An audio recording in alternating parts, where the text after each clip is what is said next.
A tale of two headers, chaos, glory, and heartbreak at the Stadium of Light. It was Shakespearean, it was cinematic, and it was very, very Sunderland. In one of the most emotionally charged championship semi-final climaxes in recent memory, the Stadium of Light became the stage for a story soaked in tension, triumph, and cruel fate.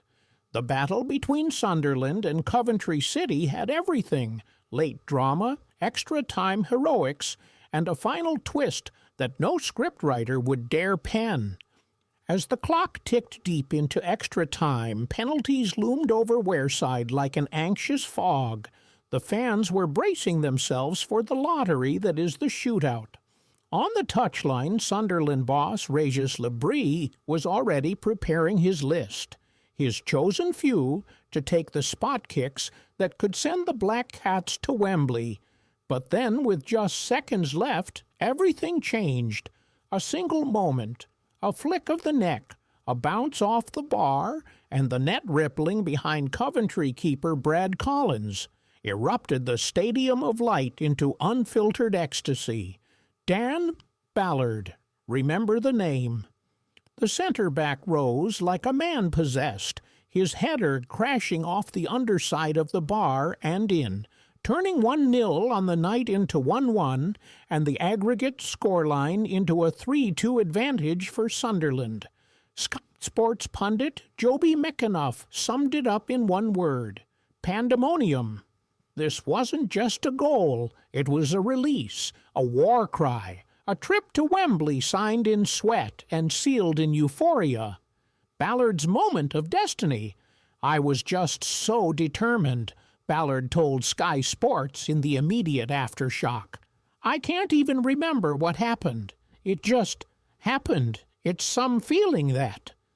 You could see it in his eyes, the disbelief, the adrenaline, the sheer weight of what he had just done. It wasn't just a goal, it was a dream realized. The fans were absolutely incredible, he added. It was starting to feel like it wasn't going to be our day.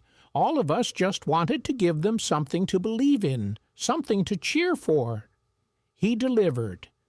In the dying breaths of extra time, with the city's hopes on his back, he delivered. His teammate Luke O'Neill was at a loss for words. Just look at this man, he said, gesturing to Ballard amid the celebrations. Look at what he's done for this team. It's incredible. A game of inches and a missed moment that will haunt, but oh, how differently it could have ended. Fast rewind to 30 minutes earlier, Coventry City, trailing 2-1 from the first leg, had just thrown the semi-final wide open. With just 14 minutes left in regulation, Ephron Mason-Clark struck gold. His well-timed goal made it 1-0 on the night and 2 all on aggregate. The Sky Blues had seized the momentum, and the tide was flowing in their direction. You could feel it in the air. Coventry were knocking harder and harder.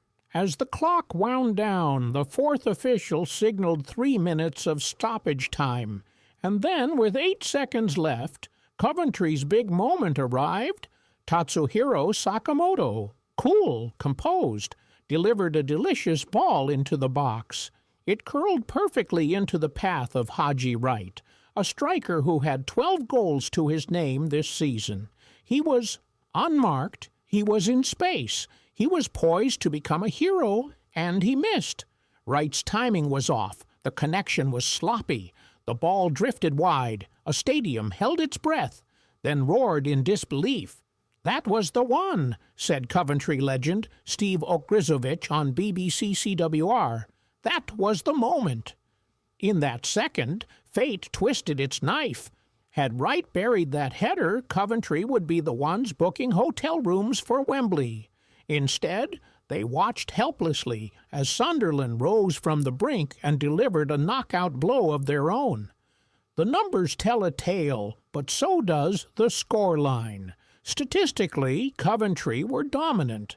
They held 58% possession and racked up 20 shots to Sunderland's 16. They pressed high, they controlled long spells, and they created arguably the game's clearest chance. Even Le Bris, the man guiding Sunderland to Wembley in his first season in charge, admitted it. They were the better team in regular time, he said. We were probably too nervous at the start, but in extra time we found our rhythm. We played our football. And what football it was! Once the nerves wore off, Sunderland looked every bit the team worthy of a final. The movement, the fight, the willingness to chase every ball, it was all there. Now we enjoy it, Le Bris added with a smile. Lampard's revival and Coventry's heartbreak for Coventry, it's an ending that stings with the cruelty of football's finest margins. Manager Frank Lampard, brought in last November with the team languishing in 17th place, had orchestrated a remarkable revival. Under his watch, the Sky Blues climbed to 5th, winning 16 of his 29 championship games. He gave them belief, he gave them swagger, and he thought he had given them Wembley. If you watched both games, Lampard said post-match, you'd see we dominated at home. We made a mistake. They scored. Tony,